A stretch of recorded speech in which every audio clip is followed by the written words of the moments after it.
Do you ever feel like the path to peace and uncovering your purpose feel unclear or overwhelming? I know my path gets like that even after 20 plus years of being on the path. So if you resonate with that, if you do feel like that's you, I have a great message for you today, straight out of Patanjali's Yoga Sutras. Patanjali offers us 5 inner resources to lean on no matter where we are in our journey, whether we're just beginning or we've been on it for a long time, whether we've reached really big heights and found a lot of depth, or we're totally brand new. Welcome to your Monday message. I am Dharma Shakti, your host, with your weekly dose of something inspirational. I am a yoga teacher and an empowerment coach, and my passion is to fuse spiritual development and personal development together so that they're integrated, so that we actually grow and have transformation in our lives. So today's Monday message comes straight out of Patanjali's Yoga Sutras, chapter 1, verse 20. And he says in this verse, Shraddha, Virya, Smriti, Samadhi, Prajna, Purvaka, itareṣāmFor. In English that means faith, strength, memory, concentration, and wisdom lead the way.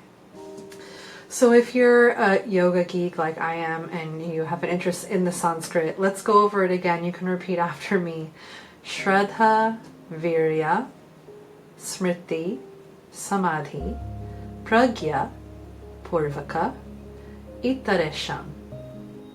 Okay, I know it's a lot of words. Let's go over each of these words individually so you have a deeper understanding of the words, and then I want to unpack these words, which are these pillars that we can lean on, that Patanjali offers us, that he's saying that these things lead the way. How do these help us on our journey, being a spiritual soul that is having a human experience, trying to connect with that inner peace, as well as uncover and excavate what our purpose is. So let's go through this word by word. Are you ready? Okay, Shraddha is this first word here. Shraddha is faith. Like at its bare bones essence, Shraddha is faith. It's trust and conviction. Okay? It's a very essential word within the yogic tradition, Shraddha. Then we have Virya. Virya means strength, like an inner resolve or an inner energy. We might identify that as courage sometimes, or vigor. It's something that comes from within. It's not physical strength. It is the strength that gives rise to the potency of your conviction, the potency of your resilience, the potency of your courage. Okay. Then we have Smriti. Smriti is memory, mindfulness.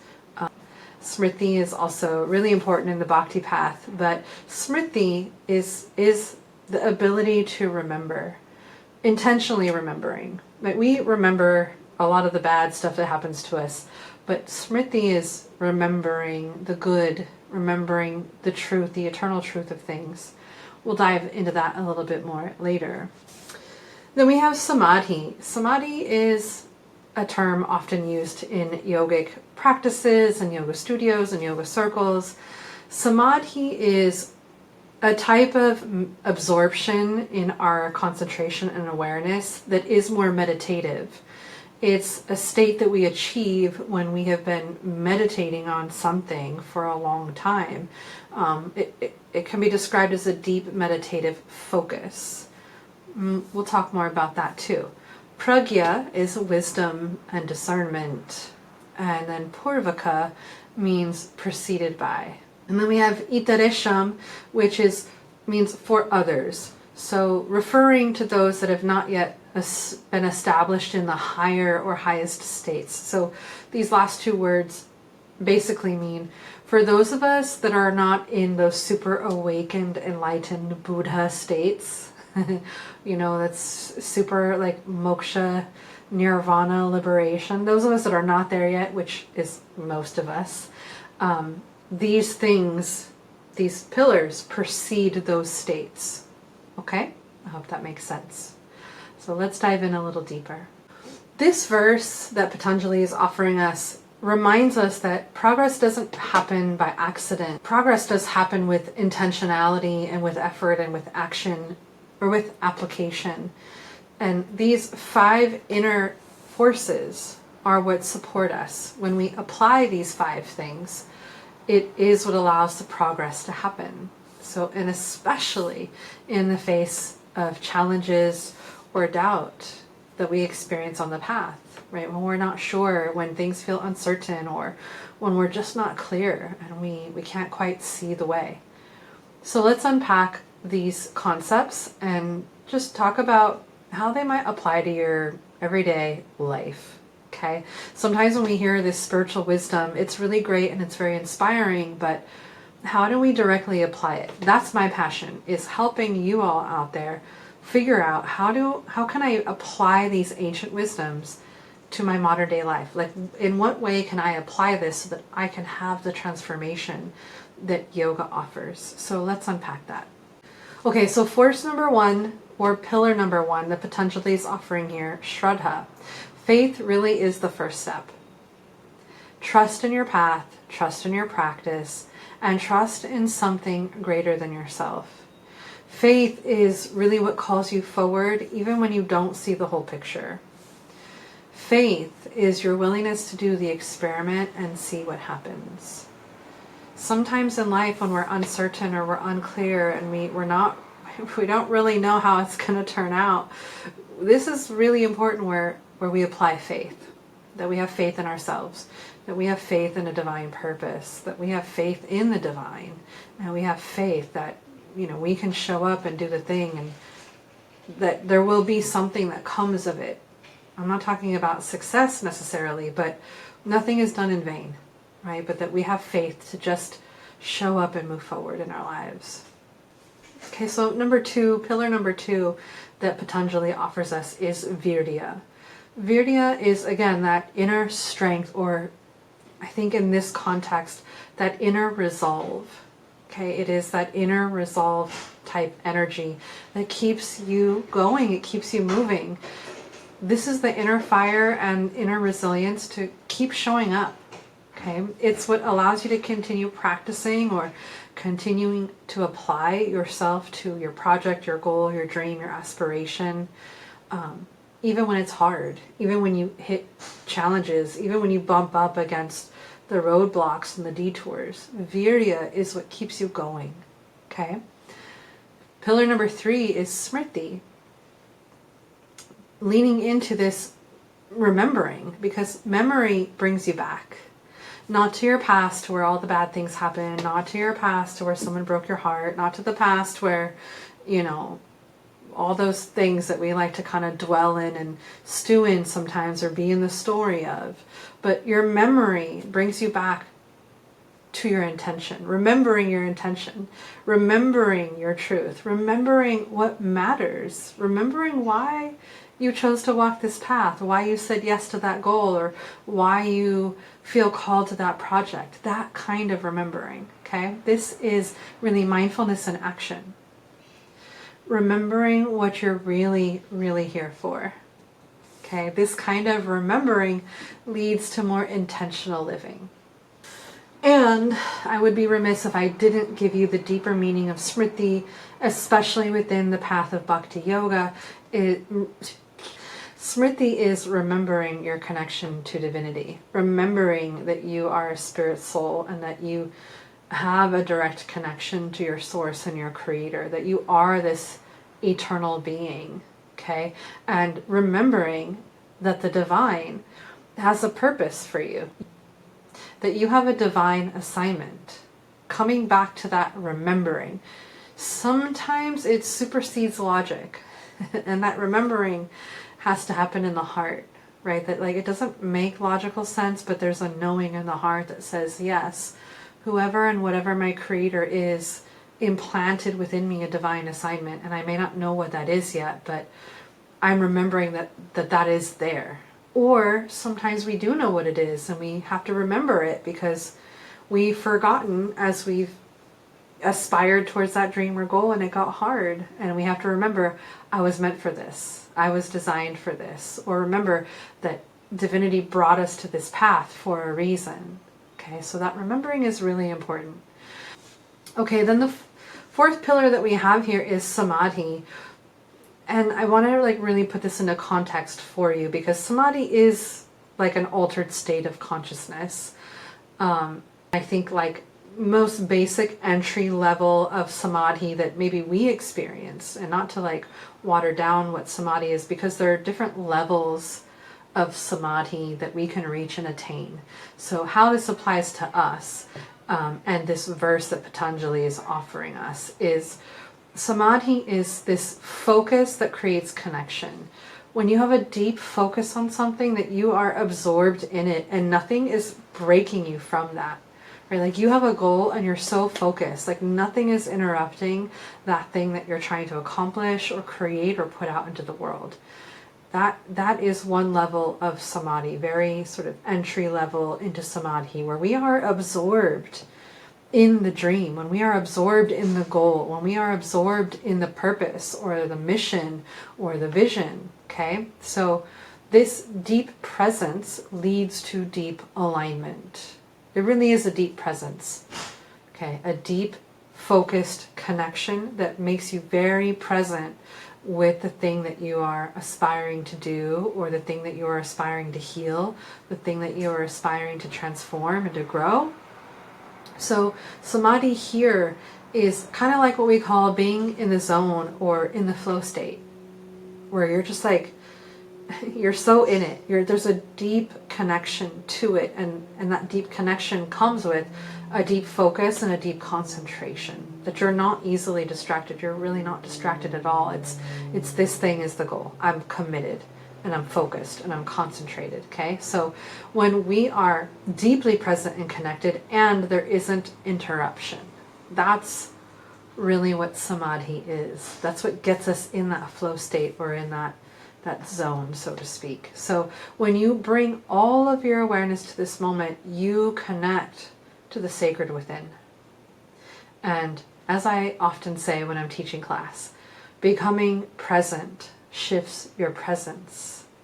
And this is what Samadhi in this context means for us as one of these pillars, is how can I get more present with what I'm doing, and how can I stay more connected and focused with what I'm doing, so that I can be absorbed in this thing, and in that absorption we can achieve those higher states or yoga. And then the fifth pillar we have here is Prajna. Prajna is wisdom that lights the way. Prajna is, again, wisdom that lights the way. Patanjali is not asking this of us, this blind faith. Okay?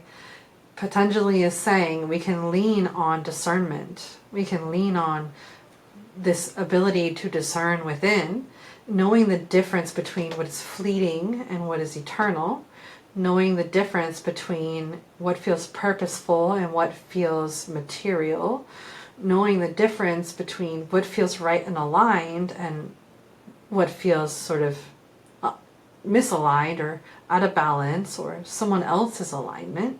That discernment. Okay, this is the intuitive clarity that arises from consistent practice. This is why practicing on your mat, doing the asanas, doing the pranayama, doing the, what we would call dhyan, right? Dharana dhyan. Doing the postures, doing the breathing, focusing in a way that leads to deep concentration, that leads to that meditative state. That's why our yoga practice on our mat, when done well in the right environment, creates this connection, easily accessible connection to wisdom within us that lights the way. We just like a light turns on. In fact, there's a verse in the Yoga Sūtras that says, upon the practice of yoga and through the purification of that practice, the inner light of wisdom, the lamp of knowledge arises, basically. One of my favorite verses. So practice gives us prajna.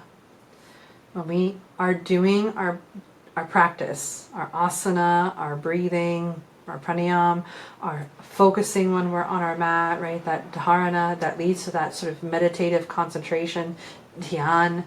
Those lead to samadhi, but they also lead to prajna, this wisdom from within. Okay, so my favorite part here is our modern application. Okay, great, Dharma, this is all wonderful and inspiring, but like, how do I live this? This is the work here. I think this is really important work. So how do we apply? Because transformation requires application. Write that down. Transformation requires application. And so how can we apply this to our modern day life? Well, let's unpack that, okay? These 5 pillars that Patanjali offers us are available to us, to all of us, and available every day. We have opportunities to lean into these things every day. And you don't have to be perfect. You don't even have to have a really aesthetically beautiful advanced yoga practice on your mat. You just have to keep coming back to this mindset and to this knowledge, these concepts, okay? You just have to keep coming back. And yes, keep coming back to your mat. So here are some examples of how we can apply this, all right? When doubt creeps in, you return to Shraddha, return to faith. You're going to fight that doubt with faith. When you notice that doubt is visiting you, you say, you know what, I'm going to actually lean into my faith here. When you're tired, when you feel discouraged, when you just feel like, oh my God, like this is taking longer than I thought it would, we want to cultivate Virya, that inner resolve, that inner strength, okay? When you're distracted, Smriti brings you back. Sometimes when we pursue an endeavor, we get caught up in what they call shiny object syndrome. Ooh, that looks good over here. Oh, that looks fun over there. And we kind of lose track of our original goal or our original intention or purpose. And so Smriti can bring you back.